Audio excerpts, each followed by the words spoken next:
Endgame content has been a long unresolved issue in Genshin Impact. Teapot can be said to be endgame content, but what I mean here is a content where players can release or devote all their hard work in building characters and team parties, so that it doesn't feel wasted time, wasted materials and other resources, or at least has a purpose and meaning.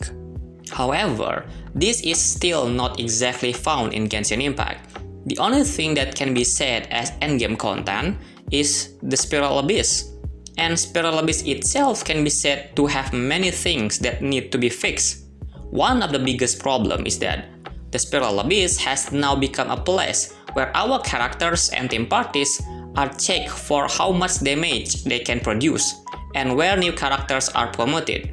There are almost no mechanical challenges that are enough to make players feel satisfied. On the other hand, several limited events sometimes get more attention for players to add that contents, becoming an endgame content in Genshin Impact. Do you still remember the Vagabond event? Yep, that event. As far as I remember, the Vagabond event is one of the favorite events that players really like, because this event promised a challenge with a variant choice of debuffs on our team party. But unfortunately, the Vagabond event also has the exact problem that Spiral Abyss has. One of the biggest problems is time limitation.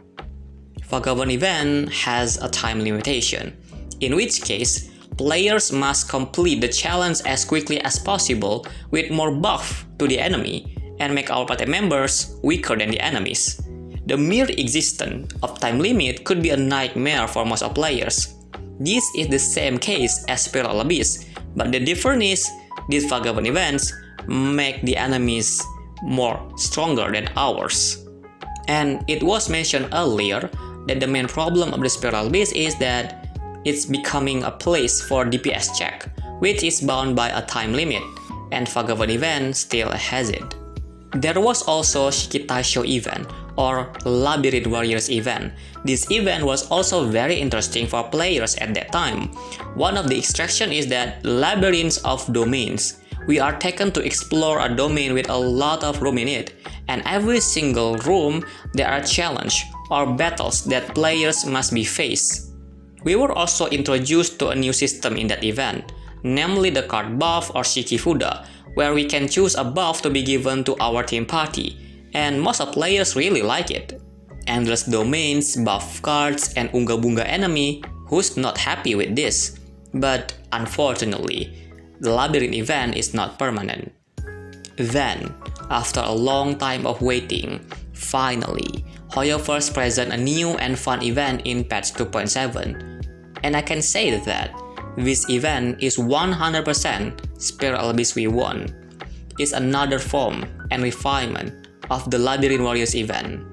So, what makes this event becoming the better version of Spiral Abyss? There are at least 5 reasons that I can find, namely, I'm very grateful the Perilous Trial event doesn't have a time limit, so players can enjoy the event at their own pace and free from any pressure. Yeah, I know at the end of every challenge, it will show how long we run the event, but it is just an additional or optional feature, and not something that is embedded and forced to every single player. If we want more challenge, we can speedrun. If we just want to chill and enjoy the fight, we don't have to worry about the remaining time. This is also very useful for new players or players who don't have a team party and character with good build, good weapon, or even good artifacts. I'm so glad they use this system, because with this character ban, we will try to find a new team composition that we have never tried before. And also, the character banding in this event is also not an ordinary character ban that ban characters for all rounds or stages, but it will only ban 1 or 2 characters in a certain round. Of course, this method is more effective and fun for the players. Players will try to think about which character or team party or even what strategy should be used first, and to be honest, it's both fun and challenging at the same time. I personally really depend on Raiden national team, and with this event, I was able to taste a various team composition. As I mentioned earlier, we don't have to worry about time limits, so we can experiment with creating team parties that we haven't thought of before. The character ban system can also be an opportunity for hoyoverse to introduce the characters that are on the running limited banner. Well, like now, we can use a trial character, right?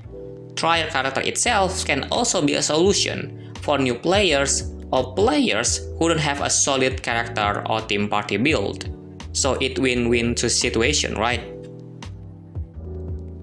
Putting buff cards here very helpful, especially for new players and other players, of course.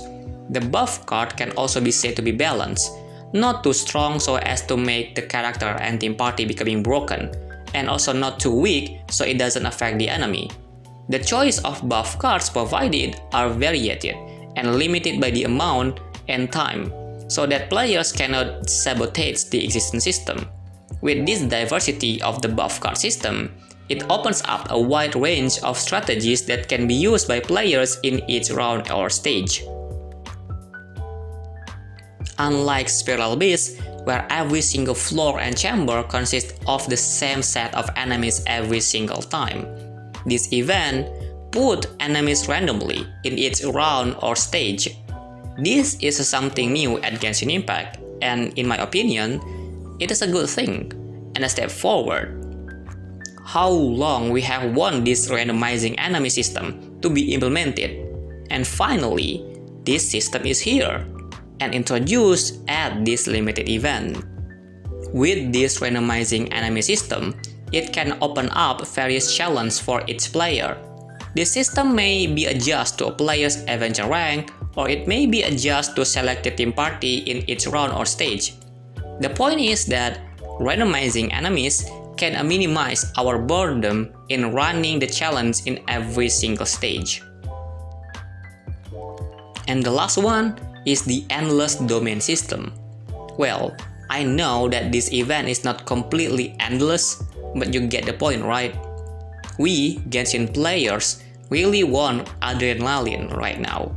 We are really looking forward to the time when we can use our team party that we have built for a long time in a challenge that is almost endless.